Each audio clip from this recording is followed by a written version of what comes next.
దేవుని స్తోత్రం. ఈ దినమందు చేరి వచ్చిన ప్రభు ప్రియులైన మీ అందరికీ మన రక్షకుడును ప్రియ ప్రభు అయిన యేసు వారి నామములో వందనాలను తెలియజేస్తున్నాను.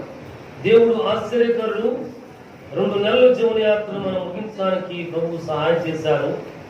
అయితే 3వ నెలలో 6వ దినమందు మన మీరుగా కూడుకునేందుకు ప్రభు కృప చూపించారు. మంచిది ప్రభునందుకులారా. మరి ఈ దినంలో కూడా మరి ఎక్కువగా దేవుని కలిగి జీవించే వారముగా ఉన్నాం. అయితే ప్రార్థించేటప్పుడు మేము ఈ వ్యక్తిగత ప్రార్థనలో రష్యా ఉక్రెయిన్ మధ్య జరుగుతున్నటువంటి యుద్ధం కొరకు వీళ్ళని మీరు ప్రార్థన చేస్తున్నారని విశ్వసిస్తున్నాను. త్వరగా యుద్ధం ఆగిపోవాలి అని, అలాగే అక్కడ ఉన్నటువంటి ప్రజలకు మేలైనది జరగాలి అని, సమాధానం దొరకాలని మనము ప్రార్థన చేసుకున్నాం. దేవుని వాక్యాలు మనము చదువుకుంటున్నామండి. యోహాను సువార్త 4వ అధ్యాయము 46వ వచనం నుండి దేవుని మాటలను మనం చదువుకుంటున్నాం. అదము తాను నీరు ద్రాక్షారసముగా చేసిన గలిలయలోని కానానుకు ఆయన తిరిగి వచ్చాను. అప్పుడు కపెర్నహూములో ఒక ప్రధాని కుమారుడు రోగి అయ్యుండెను.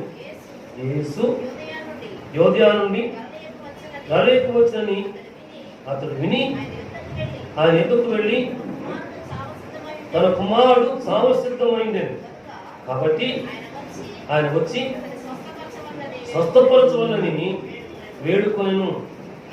యేసువారు చూడకుంటే మీరెంత మాత్రం కూడా నమ్మేవారు కాదు అని అతనితో చెప్పాను. అందుకు ఆ ప్రధాని, ప్రభువా, నా కుమారుడు చావకమునిపే రమ్మని ఆయన వేడుకున్నాడు. యేసు, నీవు వెళ్ళుము, నీ కుమారుడు బ్రతికి ఉన్నాడని అతనితో చెప్పగా ఆ మనుషుడు యేసు తనతో చెప్పిన మాట నమ్మి వెళ్ళిపోయాను.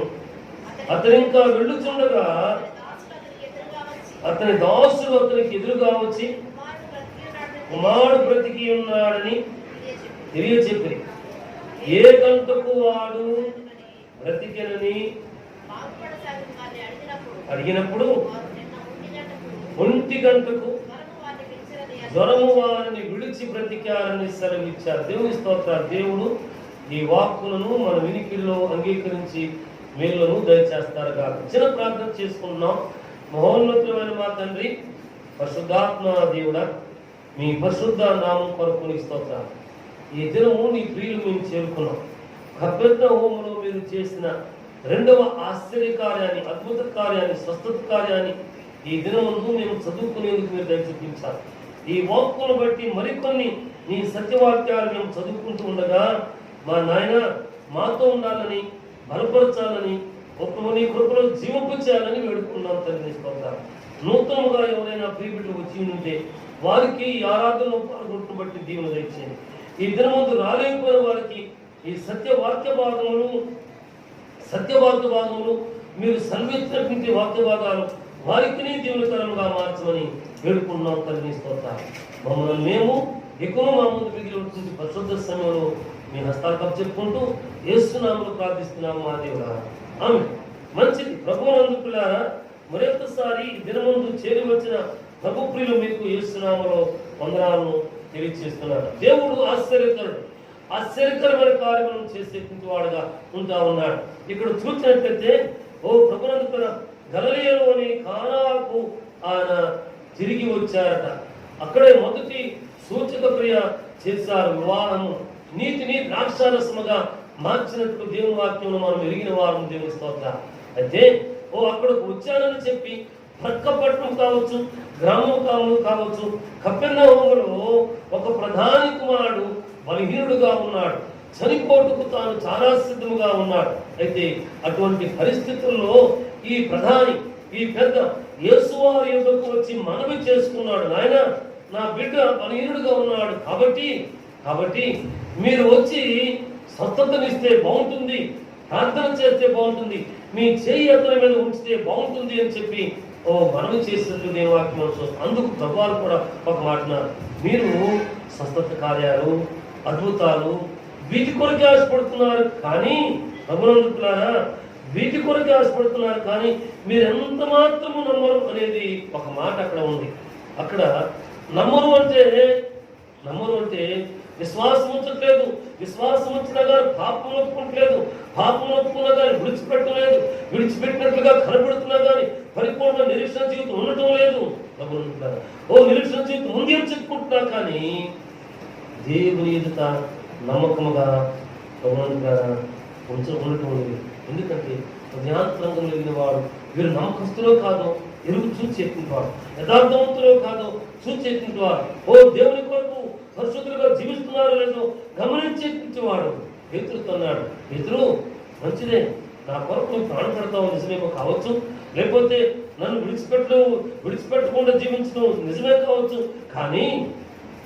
కానీ కోడి కోయక మునుపు 3 పర్యాయాలు నేనెవరినో ఎరుగనని అబద్ధం ఆడతామయ్యా అని చెప్పి, అయ్యో నేనా అండి లేదు అన్నాడు. అవును ప్రభు అంటున్నాడు, అద్భుతం కావాలి మానవ కోడికి, ఆశ్చర్యకార్యాలు కావాలి మానవ కోడికి, స్వస్థత కావాలి మానవ కోడికి, అనుకున్నది జరిగిపోవాలి మానవ కోడికి, ప్రభు అందుకున్నారా పట్టినది బంగారం కావాలి మానవ కోడికి. ఈ కాలంలో మాత్రమే కాదు, యేసుక్రీస్తు వారు జీవించిన కాలంలో కూడా ఇటువంటి వారు అనేకులు జీవించినటువంటి వాక్యం చూస్తాం. అయితే ప్రభు అందుకున్నారా ప్రభు వారు సెలవిచ్చింది ఏమంటే, నీ వెళ్ళు, నీ కుమారుడు స్వస్థత పొందుతాడు, బ్రతుకుతాడు అని చెప్పి అని ఆ దాసునికి ప్రధానికి ఒక మాటనిచ్చి సాగనుకున్నట్లు దేవుడు మనం చూస్తాం. ఈయన సాగి వెళుతూనే ఉన్నాడు. ఎదురుగా తన ఇంటి పరిచారకులు, ఇంటి పెద్దలు వచ్చారు, అయ్యా మీ కుమారుని జ్వరం విడిచిపోయింది, బ్రతికాడు. ఎప్పుడని బ్రతికింది అంటే నిన్నటి కాలం ముందు 1 గంట వేళ. 1 గంట వేళ. అవును, ఆ దినంలో ఈ రీతిగా ఎన్ని ప్రయాణ సాధనాలు ఏమి కూడా లేవు. ప్రభునందుకున్నారా, ఏమి కూడా లేవు. కాలినడకనే, ఓడ ప్రయాణాలే, గాడిద ప్రయాణాలే, గుర్రం ప్రయాణాలే, లేకుంటే రథం యొక్క ప్రయాణం లేదు. ప్రభునందుకున్నారా, ఒకవేళ ఊరికైన మన శ్రద్ధలకే ఈ దినాల్లో ఉన్నటువంటి ఇన్ని ప్రయాణ సాధనాలు అందుబాటులో ఉంటే ఇంకా ఘనపరిచయం చేసేటువంటి వారు మనకు అన్ని రకాలైనటువంటి అవకాశాలు ఉన్నాయి. కానీ దేవుని కొరకు నమ్మకంగా జీవించలేకపోతున్నాం, దేవుని సన్నిధికి రాలేకపోతున్నాం. చాలా ఒక పర్యాయం చెప్పినట్టుగా నాకు బాగా గుర్తుంది. ఇదిగోండి, నేను సిటీలోకి ఎక్కడికో వెళ్ళి వస్తున్నాను. నేను వెనుమనేని పాలిక్లినిక్ రోడ్లో వస్తూ రెడ్ సిగ్నల్ పడేసరికి అక్కడ ఆగాను. నేను ఎదురుగా తూర్పు భాగాన సెయింట్ పాల్స్ కేథీడ్రల్ ఉంది, రోమన్ క్యాథలిక్, చాలా పెద్ద సంఘం, చాలా పెద్ద మందిరం, చూడముచ్చలుగా ఉంటుంది. అక్కడ బోర్డు మీద రాస్తుంది, పరిశుద్ధ పునీత పౌలు గారి దేవాలయం అని తెలుగులో రాసి ఉంది. ప్రభునందుకారా, దాన్ని చూస్తూ తేలిక ఒక 10 నిమిషాలు చాలాసేపు నా స్కూటర్ బైక్ ఆగిపోయింది. అప్పుడు అనిపించింది, అందరికీ ఈ పౌరు మహానుభావుడు ప్రయాణ సాధనాలు సరిగా లేని రోజుల్లోనే గ్రామానికి, పట్టణానికి తిరిగి సువార్త ప్రకటించాడు. వాడ ప్రమాదాలు ఎదుర్కొన్నాడు. భగవంతుడు రాజులకు ప్రమాదాలు ఎదుర్కొన్నాడు, మనుషులకు ప్రమాదాలు ఎదుర్కొని అనేక సంఘములను నిర్మాణం చేసిన వాడుగా ఉన్నట్లు నేను ఆలోచన చేస్తున్నాను. నాన్నగారికి కనుక ఆ రోజుల్లో ఒక టీవీస్ నుంచి ఇంకెన్ని గ్రామాలు తిరిగేవారో ప్రార్థించారు, సాక్ష్యాన్ని చెప్పారు, సంఘాన్ని నిర్మాణం చేయడానికి దేవుడు కృప చూపించారు అని చెప్పి ఆలోచన చేస్తున్నాను. అప్పుడు మన చర్చి లోగో అనేది అక్కడ ఉంది క్యాలెండర్ మీద. ఇవన్నీ మనసులో నిలబడిన 10 నిమిషాల సమయంలో నా మనసులోకి వచ్చే ప్రార్థించడానికి చేతులు, సాక్ష్యము చెప్పి ఫలభరితమైన జీవితానికి సాదృశ్యంగా పరిశుద్ధ భావము, ఆ భావము నోట్లో ఒలీవ ఆకులు, తదనంతరము ప్రభునంతర సంఘ నిర్మాణానికి సూచనగా ఒక మందిరము ప్రభునంతర ఆ హస్తములకు సూచనగాని నిర్మాణం చేస్తున్నారు మనసు. దాన్నే చర్చి మందిరం యొక్క సహవాస లోగో అంటారు ఇంగ్లీష్లో, ప్రభునంతర తెలుగులో ఏమంటారో కరెక్ట్గా తెలియదు. నిర్మాణం చేస్తున్నాం. అవును, ఆ నిర్మాణకుడు దేవుడే, ఆనాడు కనుక ఎన్నో ప్రయాణ సాధనాలు కనుక ఉంటే ఇంకెంతగా పరిచయం చేస్తావాడో పౌలు. ఇన్ని ప్రయాణ సాధనాలు కూడా ఉండి మనం అనేక పర్యాలు రాలిపోతున్నాం. యేసుక్రీస్తు వారు అన్నారు, మీరు సూచక క్రియలు, మహత్కార్యములు, అద్భుతములు, స్వస్థతలు ఇవి లేకుండా ఉంటే ఏ మాత్రం కూడా నమ్మే మనుషులుగా ఉండలేదయ్యా మీరు. ఎంతకాలం మీతో ఉండగలుగుతాను? అవును, అద్భుతం కొరకేనా, ఆశ్చర్యకార్యం కొరకేనా మన జీవితం కావాలండి. ప్రభునందుకున్నారా? నిజము కావాలి. జీవితం కుటుంబం సరిగా లేదంటే ప్రార్థన ఒక అద్భుతం కావాలి. బిడ్డలు సరిగా లేరు అంటే ప్రార్థన, ఒక స్వస్థత, ఒక మేలైన కార్యం కావాలి. మా కుమారుడికి 2.5 సంవత్సరాలేమో అవుతుందేమో, కరెక్ట్గా గుర్తులేదు. 2 కిడ్నీలు ఇన్ఫెక్ట్ అయిపోయినాయి. ప్రభునందుకున్నారా? అంత మాత్రమే కాదు, ఒక కిడ్నీ మైల్డ్గా కొంచెంగా వాసింది. ఇట్లా ఉండేటువంటి కుమారుడే ఇంత అయిపోయాడు. కొంతమంది ప్రియభక్తులు ఉన్నారు, ఒక్కడే కొడుకు కదా, దాదాపుగా ఇడ్లీ మీద ఇడ్లీ, 2 ఇడ్లీలకు బదులు 4 ఇడ్లీలు, 4 ఇడ్లీల బదులు 6 ఇడ్లీలు తినిపించుకున్నారు. అందుకే కొడుకు ఎంత రావనా, చూడముచ్చగా, బొగ్గులు ఎంత రావనా, బొజ్జంత బుడ్డి బొజ్జం పెద్దగా అయిపోయిందని చెప్పి అనుకున్నారు. కాదు, బలహీనత అయిపోయాడు. అప్పుడు ప్రార్థన చేశాం. ఎంతమంది ప్రియుడిలో ప్రార్థన చేయమని కోరింది మేము. ఎంతమందినో ప్రార్థనా పనులు అని తెలిస్తే వారు మాకు పరిచయం ఉంటే ప్రార్థన చేయండి అని చెప్పి అనుకున్నాం. ప్రభునందుకులారా అంత మాత్రమే కాదు, దేవుని సంఘాన్ని ప్రార్థన చేయమని పోయాం. ప్రభునందుకులారా అద్భుతాల గురించే ఈ రీతిగా జరుగుతూ ఉంటాయి. ప్రభునందుకులారా ఆశ్చర్యకార్యాల గురించే అక్కడ బాగుంది, ఇక్కడ బాగుంది, మీరు ప్రార్థన చేస్తే మేలు జరిగిపోతుంది. చాలా మంది అంటుంటారు నాతో కూడా, అయ్యా మీరు ప్రార్థన చేయండి, మేమేది అనుకున్నాంలే మనసులో అది జరిగిపోద్ది. కృపారావు ప్రార్థన చేస్తూ ఉంటుందా? లేదు. కృపారావు కంటే ముందు ఒక మంచి సంఘం ఉంది. ఈ సంఘం ఏ సంఘం అండి? ప్రార్థించే సంఘం. ఆ సంఘములకు మూలనాయకుడు తండ్రి పరిశుద్ధాత్మ దేవుడు రక్షకుడు యేసుక్రీస్తు వారు ఉన్నారు. వీరు ఈ మనుషులని గుర్తించి ఏర్పరచుకుని ప్రభునందుకున్న పరిచారకులుగా నీ ఉండాలపై అని చెప్పి కొన్ని దర్శనాలు, మరి కొన్ని పిలుపులు, కొన్ని వాక్యాలు ఇచ్చి నిలబెట్టారు ప్రభునందుకున్న. అందుకు ఈ పరిచారకులుగా ఇక్కడ నిలబడ్డారు ప్రభునందుకున్న. అయితే అద్భుతాలే కావాలా, ఆశ్చర్యకారమే కావాలా? ఈ వీటిని కాదు, వద్దు అంటూ లేదు. అందుకే నా కుమారుని గురించిన సజీవ సాక్ష్యం చెప్పాను. స్వస్థత కావాలి, విడుదల కావాలి, మేలు కావాలి. వీటన్నిటికంటే సజీవులముగా తిరిగి జన్మించే జీవితము కావాలి. మనం తిరిగి జన్మిస్తున్నామా? ప్రార్థన చేసుకుంటున్నామా? అయితే పడిపోయే పరిస్థితి నుండి మనం లేవనెత్తబడే స్థితిలో ఉంటే, ఆ వైపు చూసే స్థితిలో ఉంటే దేవుడు కృప చూపించేవాడు. ఆనాడు అద్భుతాలు చేసిన దేవుడు ఈ దినంలో కూడా అద్భుతము, ఆశ్చర్యకార్యాన్ని చేయగలిగినటువంటి దేవుడు స్తోత్రం. అయితే ప్రభు అన్నారు కదా, ఆయన నీ వెళ్ళు, నీ కుమారుడు బ్రతికాడులే అని చెప్పాడు. ప్రభునందుకులారా అయితే వెళుతున్న ఈయనకు ఎదురు కబురు వచ్చింది. ఏమనంటే నాయన నీ కుమారుడే బ్రతికాడు, బాగానే ఉన్నాడు అనంటే. ఏ గంట కొంటే నిన్నటి కాలం 1 గంట వేళ బిడ్డను జ్వరం విడిచింది. ప్రభునందుకులారా బ్రతికి బయటపడ్డాడు. ప్రభునందుకులారా అవును, దేవుడు సెలవిచ్చినది దేవుడు చేస్తూ ఉంటాడు. ఒక సజీవ సాక్ష్యం చెప్తాను. ఈ మానవ మాత్రం దేవుని ఈ పరిచారకుని జీవితంలో జరిగింది. ప్రభునందుకులారా జరిగింది. ఇది ఘనత కొరకు కాదు, కృపారావు కొరకు మాత్రం కూడా కాదు. చాలా సంవత్సరాల క్రితం జరిగిన సంఘటన. చాలా సంవత్సరాల క్రితం సంఘంలో కూడా నేను చెప్పినట్లుగా నాకు బాగా గుర్తుంది. ప్రభునందుకులారా నేను ప్రార్థన చేసుకుంటుంటే ఏదో గ్రామానికి వెళ్ళాను. నాతో పాటు కొంతమంది దైవజనులు ఉన్నారు. నా దర్శనాన్ని నేను చెబుతున్నాను. ప్రభునందుకులారా నాతో పాటు కొంతమంది దైవజనులు ఉన్నారు. తాటి ఆకులు పాక. ప్రభునందుకులారా ఆ ఇంటికి తాళం వేసి ఉంది, గొళ్ళెం పెట్టి తాళం వేసి ఉంది. ప్రభునందుకులారా ఆ ఇంటి దగ్గరకు మేము వెళ్ళాం. నాతో పాటు మరి కొంతమంది దైవసాకున్నారు దర్శనంలో మేము వెళ్ళాం. ఆ ఇంటి పెద్ద తాళం తీసి అయ్యా ప్రార్థన చేయండి అంటే, నాతో పాటు ఉన్న పీరియడ్ పెద్దలే కొంచెం వెనకడుగు వేసి, విమర్శ కాదు దైవ సేవకులు నాతో పాటు ఉన్నటువంటి ఆ దైవజనులు ఇప్పుడు ప్రభు పాదశంలో ఉన్నారు, నిత్య విశ్రాంతులు ఉన్నారు. ప్రభు దగ్గరికి వెళ్ళారు, ప్రభు అనుకున్నారు. వారు మీరు చెప్తున్నారు, ఇది నిజము, జరిగిన సంఘటన. ప్రభు అనుకున్నారు, నాన్న కృపారావు నువ్వు ప్రార్థన చేయి అని చెప్పారన్నారు. ప్రభు అనుకున్నారు. అయితే ఓ తలుపు తీయగానే ఆ ఇంట్లో యమనస్తురాలటువంటి ఒక కుమార్తె జుట్టును ఎరబోసుకుని మూల మీద నిలబడి ఉంది. ఒక్కసారిగా నేను అట్లా అడుగు వేసేసరికి ఒళ్ళు చరిత్రించింది. అడిగే అనుకున్నాను. నేను ప్రార్థన చేయమన్నారు కదా, చేతిలో బైబిల్ ఉందో లేదో కూడా నాకు సరిగ్గా గుర్తులేదు అన్నారు కదా. ఈ పెద్దలు అన్నారు, అయ్యా కృపారావు ప్రార్థన చేయి అన్నారు. అప్పుడు గుర్తొచ్చింది, చాలా నెలల క్రితము గుర్తొచ్చింది. నిజంగా జరిగింది. వెళ్ళాము. ఏ ఊరు వెళ్ళామంటే చేమెండ్రా. అక్కడ ఒక కొడుకు కోడలుగా చేసుకున్నాడు. ప్రభునందుకులారా చేసుకుంటే జరిగిందేమంటే అత్తగారు వాళ్ళు కలిసి ప్రభునందుకులారా బయట వారికి ఎవరికి ఇచ్చారు. ఇస్తే ఈ బిడ్డ ప్రార్థన, విశ్వాసం, ఈ బిడ్డ నియమ జీవితం ఉంటే అత్తగారు అనేసరికి అత్తలు కోప్పడబాకండి. ఇప్పుడు మరలా అక్కడికి వచ్చాను నేను. కొన్ని తేడాలు వస్తాయి కదా. ఇవ్వండి, కొడుకు ఏదో చేశాడు, అత్త కొడుకు కలిసి చాపడి చేయించారు, పిచ్చిదైపోయింది.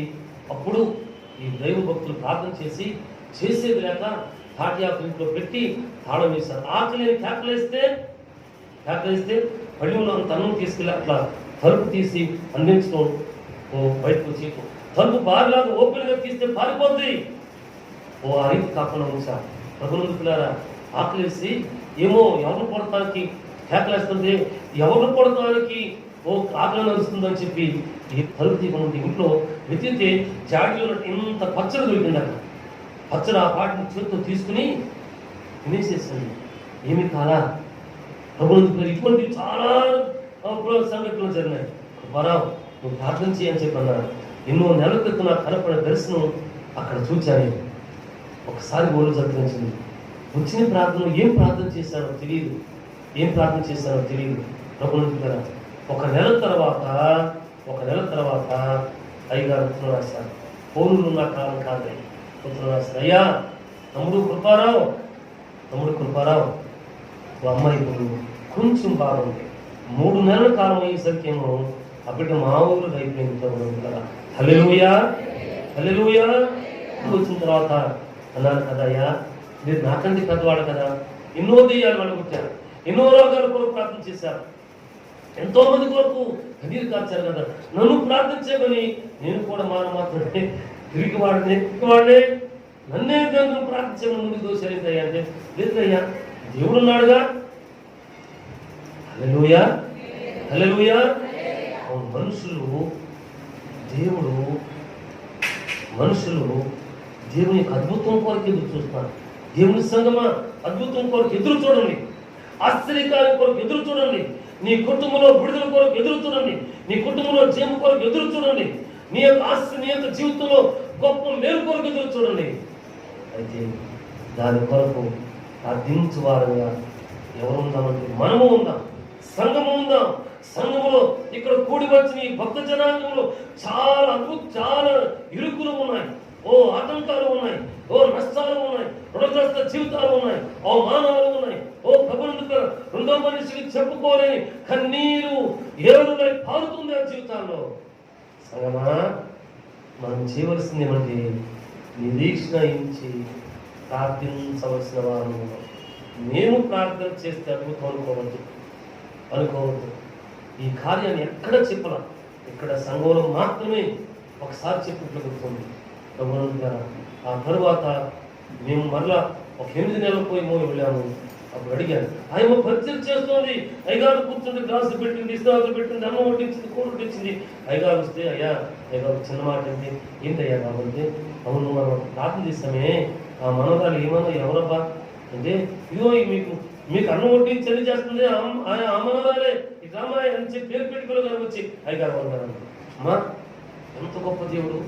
ఆ బిడ్డ అప్పుడులాగా సన్నగా ప్రభుత్వ పళ్ళు బయటకు వచ్చి జుట్టు పోస్తుందా, చూడముచ్చటగా ఉంది. హల్లెలూయా. దేవుడు బిడ్డ ఇటువంటి కార్యాన్ని మన కుటుంబంలో దేవుడికి జరిగించాలని ఒక్కొక్క బిడ్డకు దేవుని పరిచారకంగా నేను అడిగేటువంటి వాడుతున్నాను. హల్లెలూయా. తల్లి నీ బిడ్డ కొరకు ఇటువంటి కార్యాలు జరగాల, చెల్లిమ, తమ్ముడు, నీ జీవితంలో ఏదో కన్నీరు ఏర్లేకపోతుందా? ఇటువంటి కార్యం జరగాల నీ పరిచారకుడుగా, ఒక దీన సేవకుడుగా నేను అడుగుతూ ఉంటాను.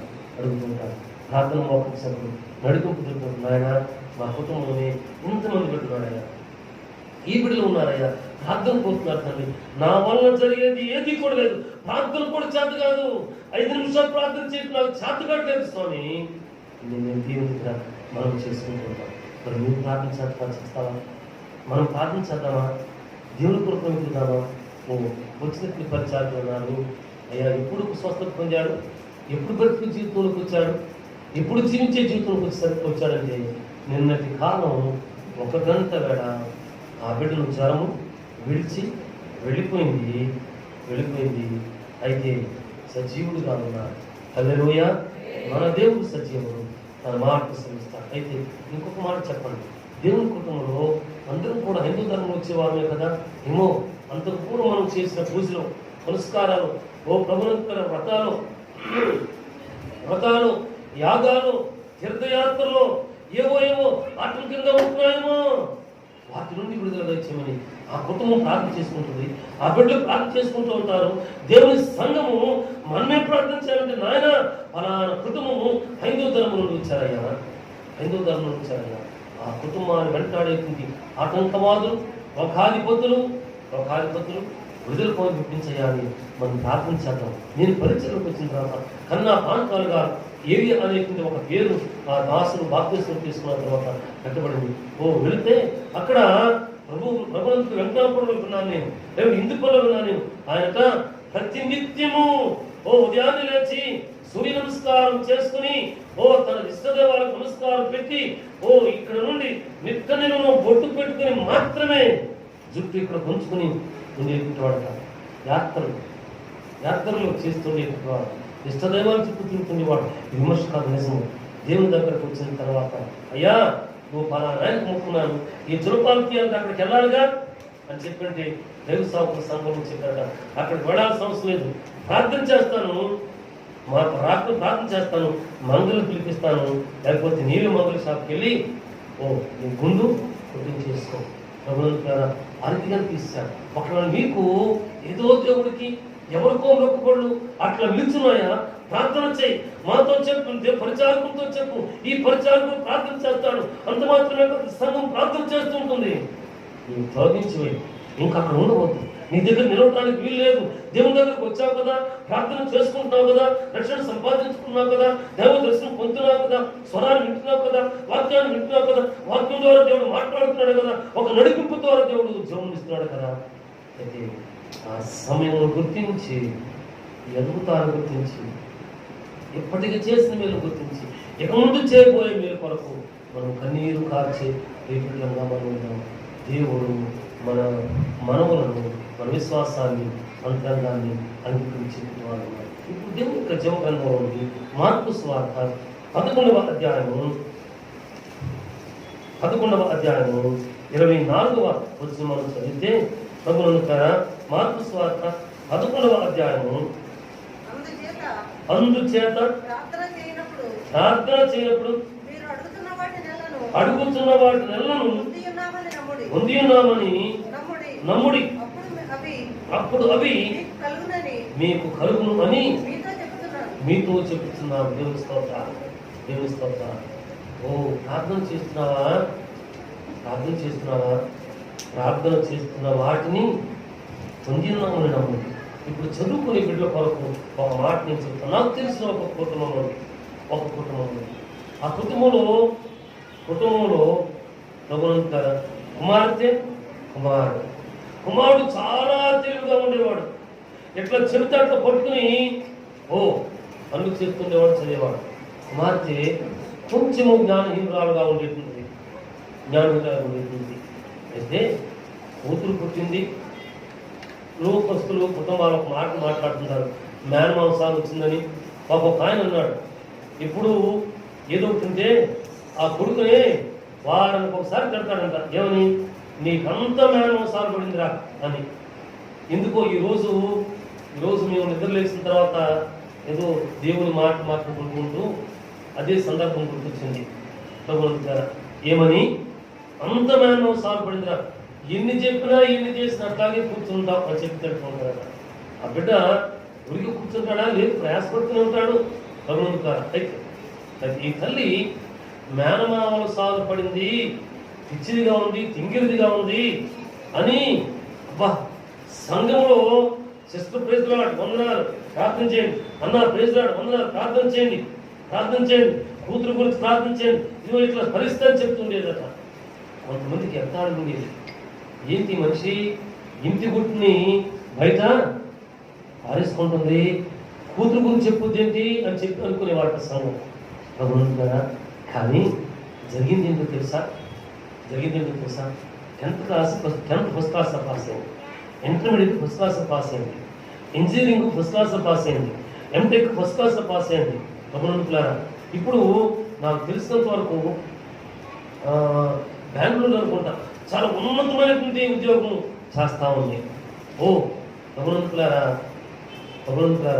ఒక మంచి యజమాని దేవుడు ఇప్పించాడు. ఇప్పుడు ఆ తల్లి అంటది, అన్న అంటది నన్ను, నా భార్యని అక్క అంటది, అక్క నేనే ఏమి దాచుకోవాలా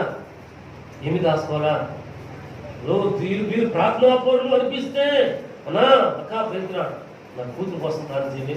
ఇంగిరిదన్నా 8వ తరగతి 8వ తరగతిలోకి వచ్చింది, ఇంకా సొలు కాలుస్తాను ఉంటుందన్నా, నవ్వుద్దన్నా, పళ్ళన్నీ కనపడుతున్నా. ఏంటక్క ఏంటన్నా, నేను ఏమాత్రం సిగ్గుపడలా, పిచ్చిదాన్ని అనుకున్నారు, నన్ను ఇంటి గుర్తు బయట బారేస్తుందని చెప్పుకున్నారు నా సంఘంలో. కానీ ప్రార్థనే కోరుకున్నాను. అనేక మంది భక్తులు చేసిన ప్రార్థన ఈ రోజే నా కూతురుని ఎక్కడి నుంచిందట, అక్కడ ఉంచిందట. ఎవరిది? దేవుడిది. హల్లెలూయా. సంఘము చేసిన ప్రార్థన, ప్రభు భక్తులు చేసిన ప్రార్థన.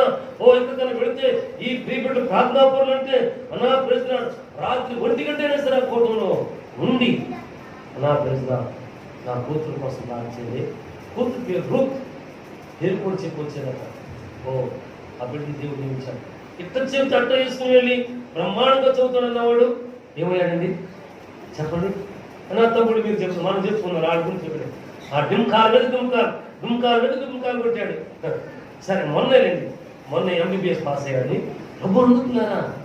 ఎందుకు చెప్పవచ్చారంటే మీరు ప్రార్థన చేయనప్పుడు, మార్కు సువార్త 11వ అధ్యాయం 24వ వచనము మీరు చదివారు. అందుచేత ప్రార్థన చేయనప్పుడు మీరు అడుగుతున్న వాటిని అన్నిటినీ పొంది ఉన్నామని నమ్మండి, అప్పుడు అవి మీకు కలుగునని వారితో చెప్పారు.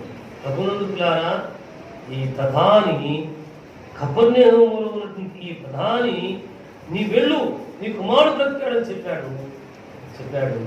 నేను నమ్మాడు. అయితే ఇంకొక మాట చెప్పనుడు, కరులా తమ్ముళ్ళు తండ్రులు చెల్లెములు, అయ్యా నా జీవితం నిన్ను కార్యాలు జరగాలయ్యా, ఈ రీతిగా అనుకుంటున్నాను, జరగట్లేదంటే మీరు నమ్మటం లేదని అంటున్నారు. లేదు, మీరు నమ్మటం లేదని కాదు. ఎందుకో ప్రభు వారి కార్యాలు ఆలస్యమవుతూ ఉన్నాయి. ఎందుకు ఆలస్యం అవుతుందో దేవుని మనం అడిగేటువంటి వారు కాదు, అడగగలిగినటువంటి వారు కాదు. అయినను విశ్వాసము కొద్ది, అయినను నిరీక్షణ కొద్ది, అయినను దేవుని కృప కొద్ది అడిగే వారంగానే ఉన్నాం. కన్నీరు చూస్తున్నాడు, గాయం చూస్తున్నాడు, గాయం కట్టేటువంటి వాడుగా ఉన్నాడు. కోటవాడి ఇంటికి తీసుకుని వెళ్ళి అక్కడ ఉంచి 2 దినారాలు ఇచ్చి, నాయన నేను మరలా తిరిగి వస్తాను, నేను సకల పరిచయాలు ఇచ్చి ఒకవేళ ఎంతకు మించి ఎవరు ఖర్చు పెట్టావా నేను తప్పకుండా ఇస్తాను అని చెప్పేటువంటి వాడు మన నిజమైన మంచి సమయం. ఎవరైనా మన యేసు, మన రక్షకుడు, మన కొరకు కలువరిశిలో విలువైన ప్రాణము చిందించినటువంటి వాడు. అందుకే జీవగ్రంథంలోనే ప్రభువులారా యెషయా 43వ అధ్యాయంలో ఒక మంచి మాట ఉంది. 19వ వచనం ఉన్నది, ఇదిగో నేను ఒక నూతన క్రియను చేస్తున్నాను, దాన్ని మీరు ఆలోచన చేయరా? అవును ప్రభువులారా, నూతన క్రియను చేయమని అడుగుతాం. మన బిడ్డల పట్ల నూతన క్రియను చేయమని అడుగుతాం, తమ్ముడి పట్ల నూతన క్రియను చేయమని అడుగుతాం, కుమార్తెల పట్ల నూతన క్రియను చేయమని చూద్దాం. కన్నీరు ఉంది, కష్టం ఉంది, వేదన ఉంది, అవమానం ఉంది, వెలువేయబడిన జీవితం ఉంది. ఈ జీవితంలో దేవుడు నూతన కార్యాలను జరిగించమని అడుగుతాం. కపెర్నహూము ఈ పెద్ద అధిపతి దేవుని మాటను విని సాగి వెళుతుండగా అద్భుత వార్తను, స్వస్థత వార్తను, విడుదల వార్తను వినినవాడుగా ఉన్నారు. అలాగే మనం, మన కుటుంబం దేవుని కృపను, అద్భుత వార్తను, ఆశ్చర్యకరమైన వార్తలు వినడానికి దేవుడికి మనం మాత్రమే చూద్దాం. దేవుడు ఇదిగో నేను ఒక నూతన క్రియ చేస్తున్నాను, మీరు దాని గురించి ఆలోచించేలా నాతో పాటు ప్రకటన గ్రంథం 21వ అధ్యాయం ప్రభునందు ప్రియులారా, 21వ అధ్యాయం 5వ వచనాన్ని మనం చదువుకుంటున్నాం. అప్పుడు ఉన్నవాడు ఇదిగో సమస్తము నూతనమైనవిగా చేయుచున్నానని చెప్పాను. మరియు ఈ మాటలు నమ్మకము నిజమైనవి కనుక రాయమని నాతో చెప్పుతున్నాడు. దేవుని స్తోత్రం. యోహాను భక్తులతో శ్రమిస్తున్నాడు, యోహాను భక్తులతో శ్రమిస్తున్నాడు. సింహాసనాసనుడు మహోన్నతుడు, మరణమును ఓడించిన మహోన్నతుడు ఈ భక్తులతో అంటున్నాడు కదా, ఇది సమస్తము నూతనమైనవిగా చేయుచున్నాడని చెప్పి, మరియు ఈ మాట నమ్మకమైనవి, నిజమైనవి కాబట్టి నీవు రాయి అని చెప్తారు. ఈ భక్తులు రాస్తారు. అవునా, రాస్తారు. మన కొరకు భద్రపరిచారు, మన కొరకు భద్రపరిచారు. ఆ మాట చెప్పాడు అంటే ఆ మాట అనేది అవును. మన కుటుంబీకుల పక్షంగా, కుటుంబీకులు కాకపోయినా అనేకులు ప్రార్థనా స్థాయిని కోరుతున్నారు. వారి పక్షముగా దేవుడు నూతన కార్యం చేయాలని, ఆయన సెలవిచ్చిన మాట నెరవేరాలి అని, జీవింపు చేయాలి అని మనం అడుగుతాం. అడిగినటువంటి మాటకు ప్రతిగా దేవుడు తన కృపలోకి కార్యాలు చేస్తాడు. నేను సామాన్యుడు కాదు, నేను ఘనుడు, మనమును ఓడించిన వాడు. కలువరి కొండలు, కలువరి శిలువలు మన కొరకు శిలువ మీద వేలాడుతూ రక్షణ భాగ్యతను ఇచ్చడానికి, రక్షణ భాగ్యతను ఇవ్వడానికి, విడుదల భాగ్యం ఇవ్వడానికి, జయ జీవితంతో విశ్వాస భాగ్యతను ఇవ్వడానికి తండ్రి ఏమి చేస్తున్నారు, ఎదుగుదల కనుక మీరు క్షమించయ్యా. నేను అందరూ క్షమిస్తూనే ఉన్నాడండి, మనం ప్రతిరోజు క్షమిస్తూనే ఉన్నాడండి. మీరు జరిగినప్పుడు మాత్రమే కనబడుతూ తర్వాత పారిపోతున్న వారిని కూడా క్షమిస్తూనే ఉన్నాడండి. దీవును పొందుతూ ఏముందని చెప్పలికే వాళ్ళని కూడా క్షమిస్తూనే ఉన్నాడండి. అవును, మనను మన కుటుంబమును క్షమిస్తూ మన యొక్క ఆశ్చర్య కార్యాలను, నూతన కార్యములను, జీవకార్యములను చేయమని మనం అడుగుతాం. మన దేవుడు మన విశ్వాసముతో ఉన్న ప్రార్థన ప్రతిగా దేవుడు కృప చూపిస్తాడు. మత్తయి సువార్తలోనే ఒక మంచి మాట ఉంది ప్రభువారి గురించి. మత్తయి సువార్త 11వ అధ్యాయం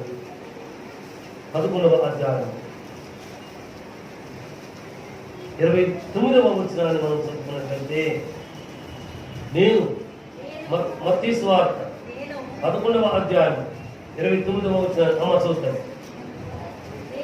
నేను సాత్వికుడు, వీరమనస్సు గలవాడు కనుక మీ మీద నా కాడి ఎత్తుకొని నా యొద్ద నేర్చుకోండి, అప్పుడు మీ ప్రాణులకు శాంతి దొరుకుతుంది. అవును ప్రభునందుకులారా, ఆ మాట సెలవుగా వెళ్ళిన తండ్రికి అద్భుతం కనపడింది, మనము ఓడించిన జీవితం కనపడింది, విశ్రాంతి కూడా దొరికింది. అమ్మో ఏమైందో అని చెప్పి ఆతృత చూస్తుంటాం కదా.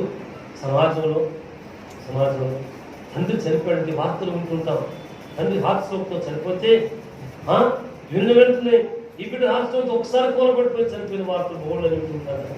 యాక్సిడెంట్ అయి చనిపోయారని చెప్పి ఇంటికి వార్త వచ్చేసరికి ఆ వార్త విని ఈ కుటుంబీకులు కూడా చనిపోయిన వార్త వాళ్ళు వింటున్నారు కదా. కదా నేను బోర్డు హాస్పిటల్ చదువుకుంటే నా క్లాస్మేట్ డానీ అని ఒక విద్యార్థి ఉండేవాడు ఏలూరు నుండి నాతో పాటు చదువుకున్నాడు.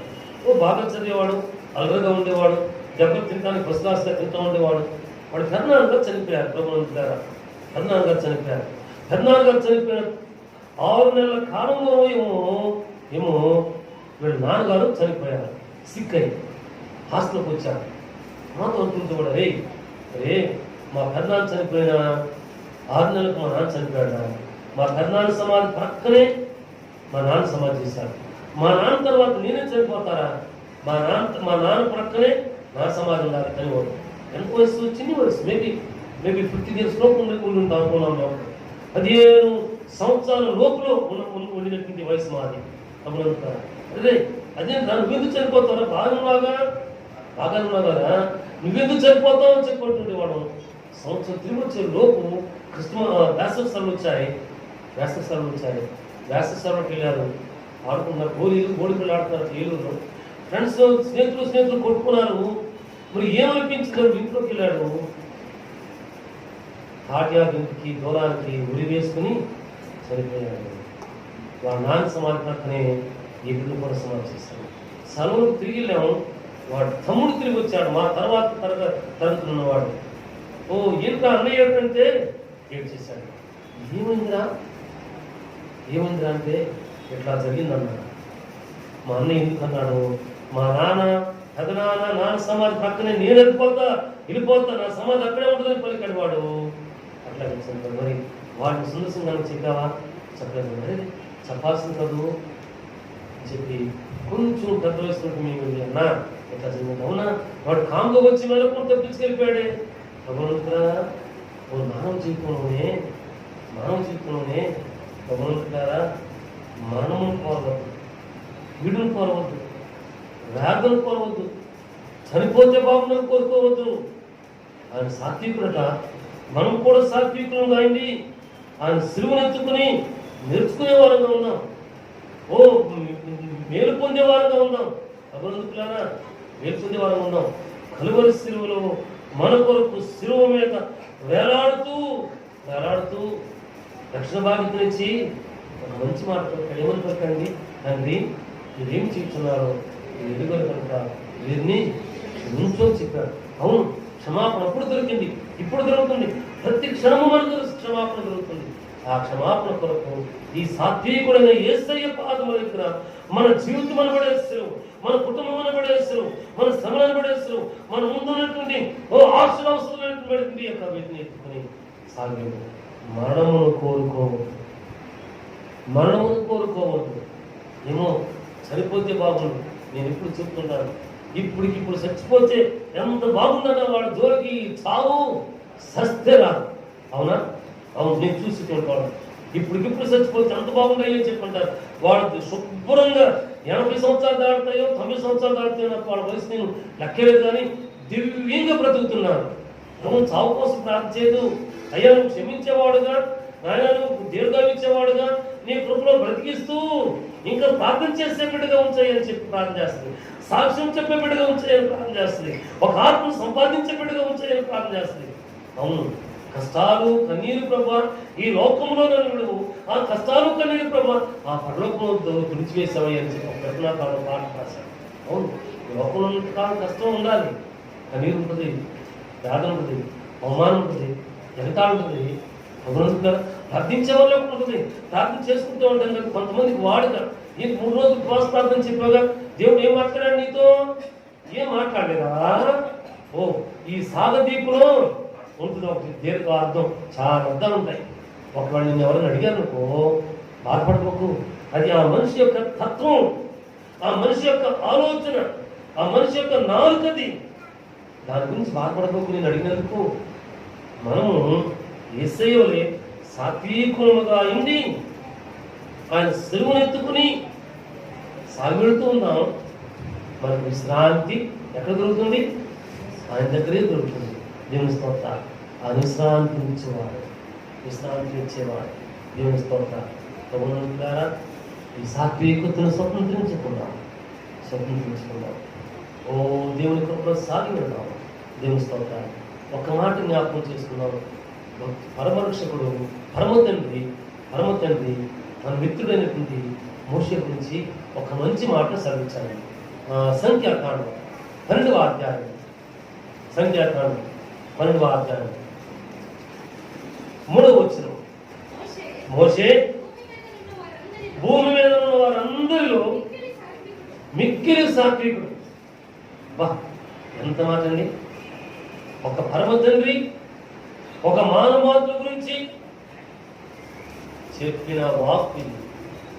మోషే భూమి మీద ఉన్న వారందరిలో కూడా మిక్కిలి సాత్వికుడు.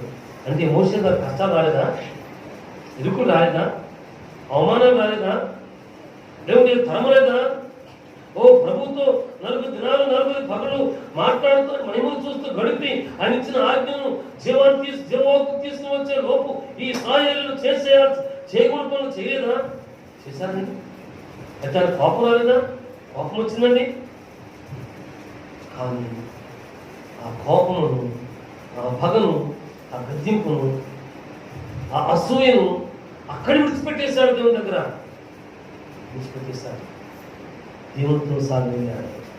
ఇంకేమన్నాడు ఆయన, ఒకవేళ వీరందరిని ఇక్కడ అరణ్యంలో నువ్వు రాల్చివేసేలాగైతే ఒక మాట చేయవాలి. ఏంటని చెప్పు, మిత్రుడా చెప్పు. అరే నా పేరు రాసావు జీవగ్రంథంలో, నా రాశా కాబట్టి ఆ పేరును కొట్టేసేసే, ఆ తర్వాత నీ ఇష్టం ఏమన్నా చేసుకో. ఓకే, దేవుడు ఆ మాటకి లోబడిపోయాడా? ఈ సాత్వికుడు తన మిత్రునికి లోబడ్డా? అవును, అడుగుతానా? లోబడ్డాడు.